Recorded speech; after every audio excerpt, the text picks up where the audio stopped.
10 דורות חלפו מאז נוח, ונראה שאלוהים מניח לבני האדם.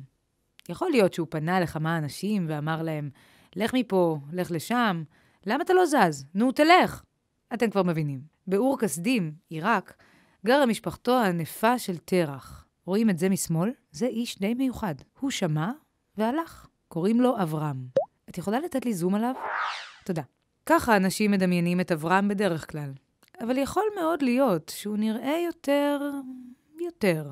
אם תעקבו אחרי עלילותיו בכנען, תראו שמדובר בסוחר, לוחם, מצביא אפילו, והאיש הראשון ששמע את הקריאה.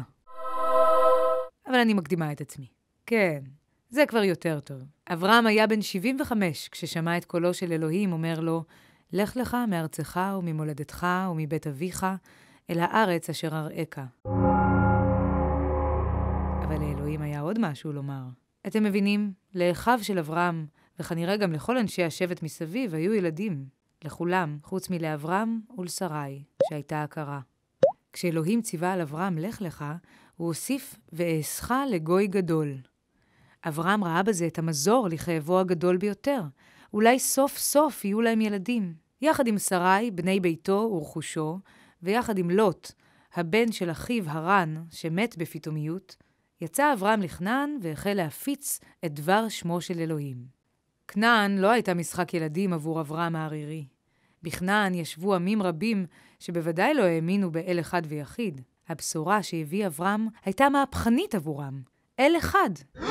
ולא רק זה. בארץ המובטחת היה רעב גדול, ואברהם לא קיבל הוראות אם ללכת ממנה או להישאר בה, ומה מותר ומה אסור. אז יצר ההישרדות ניצח, ואברהם ירד למצרים. אחרי סצנה לא נעימה שבה אברהם הציג את שרי כאחותו, ואלוהים היה צריך להתערב, הם חזרו מיד לכנען. אמנם עם רכוש גדול, אבל עדיין בלי ילדים משלהם. עם הנכסים הגיעה גם דאגה, וסכסוך בין אנשיו של אברהם לאלו של לוט גרם להם להיפרד. אברהם נתן ללוט לבחור היכן להתיישב, והוא עצמו המשיך לאזור אחר. הפרידה מהבן המאומץ הייתה בוודאי קשה לאברהם, שמיום ליום ראה את סיכוייו לילדים משלו הולכים ופוחתים. קשה מבחן האמונה. הביטו בו וחישבו על עצמכם.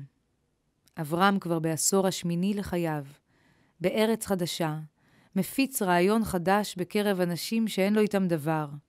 הוא על רכבת הרים רגשית בין אמונה יוקדת לבין ספק גדול, ואף שיש לו ראייה או רכוש, אין לו את הדבר שהוא רוצה יותר מכל. בן. לילה אחד, ברגע של משבר גדול, פנה אברהם לאלוהים. אמרת ששכרי יהיה גדול, אבל הנה אני זקן וערירי, ואין מי שירש אותי. זעקתו של אברהם נגעה לאלוהים, והוא הורה לאברהם לקחת עגלה, עז ועיל, ולחצות אותם לשניים. לידם הניח תור וגוזל, ובטקס מרשים לפיד אש עבר בין הבתרים, סמל לברית שקראת אלוהים עם אברהם. בלילה ההוא, הוא עוד לא זכה לבן שרצה כל כך. בשביל זה הוא יצטרך להמתין עד שיהיה בן 100. ואתם? אתם תמתינו לפרק כ"א.